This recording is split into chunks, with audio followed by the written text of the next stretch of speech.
नाज़रीन, मदेजी में civil society ऐं शहरनि पारां बहरिया टाउन जी मुकेट अॻियां एहतिजाज कंदड़नि खे गिरफ़्तार करे मथनि केस दाख़िल करण ख़िलाफ़ एहतिजाजी मुज़ाहिरो कयो वियो। उन हवाले सां रिपोर्ट करे रहियो आहे अब्दुल हकीम सहतो।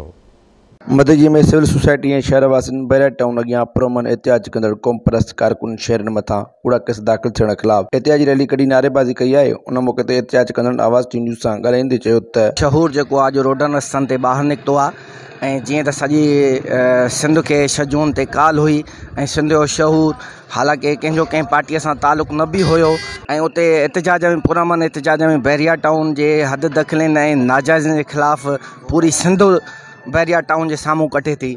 त उते जीअं ई पुरअमन धरणो हले पियो त कुझु अनासिर माण्हू बहरिया टाउन जे अंदरि घुसी करे ऐं बहरिया टाउन जे इंतज़ामिया जी मिली भगत जे करे उते हंगामा रही थी वई। पुरअमन एहतिजाज जेको रिकॉर्ड कराइण लाइ उते वियासीं, असांजे कारकुननि जेको त उते भरपूर शिरकत कईसीं ऐं पुरअमन एहतिजाज हुयो को अहिड़ो को जलाओ घेराव न हुयो कॾहिं बि, पर पोइ बि जेको आहे त हुकूमत या जेको आहे त उन जेके वाठा आहिनि उन्हनि जेको आहे त इहो हथ सां हथरादू इहे कम कराए ऐं असांजे कारकुननि खे गिरफ़्तार कराइणो वियो ऐं पूरी सिंध खे बदनाम कयो वियो आहे। कंहिं पार्टीअ जो क़ौम परस्त ॿाहिरि आहिनि, असांजा कंहिं पार्टीअ जो मसइलो न आहे, हे सिंध जे गैरत जो मसइलो आहे। अंदरि जेको कुझु थियो आहे न, माचीस सां बाहि न आई आहे, अंदरि बाहि लॻी आहे केमिकल सां। उहो केमिकल जेको अॻु में हिकिड़ी फैक्ट्रीअ में धमाको थियो जंहिंमें एॾा सारा माण्हू मरी विया, साॻियो केमिकल इस्तेमालु थियो आहे। हाणे सनान खान खे गुम कयो आहे।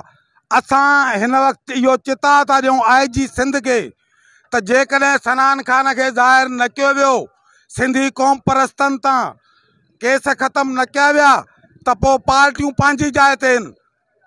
पोइ हर माण्हू अंदरूनी सिंध मां निकिरी पोइ मलक रियाज़ सां जंग आहे। बहरिया टाउन जी गेट जेको आहे सो क़ौम परस्तनि साड़ी आहे।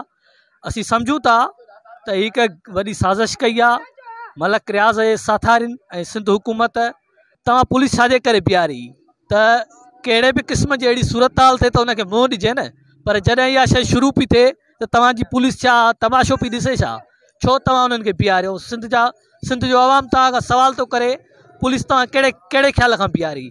जेकॾहिं उहा कंहिं मिल्कियतुनि जो कंहिं दुकाननि जो कंहिं बि शइ जी हिफ़ाज़त नथी करे सघे त पोइ उन्हनि खे छो बीहारियो था? मुंहिंजे भाउ खे गिरफ़्तार कयो अथऊं ऐं सरनज़र खे बि इन्हनि खे जल्दी छॾायो। एहतिजाज कंदड़ मुतालिबो कयो आहे त पुरअमन एहतिजाज कंदड़ मथां दाख़िल थियल केस ख़ारिज करे सभिनी क़ौम परस्त कारकुननि ऐं शहरनि खे आज़ादु कयो वञे।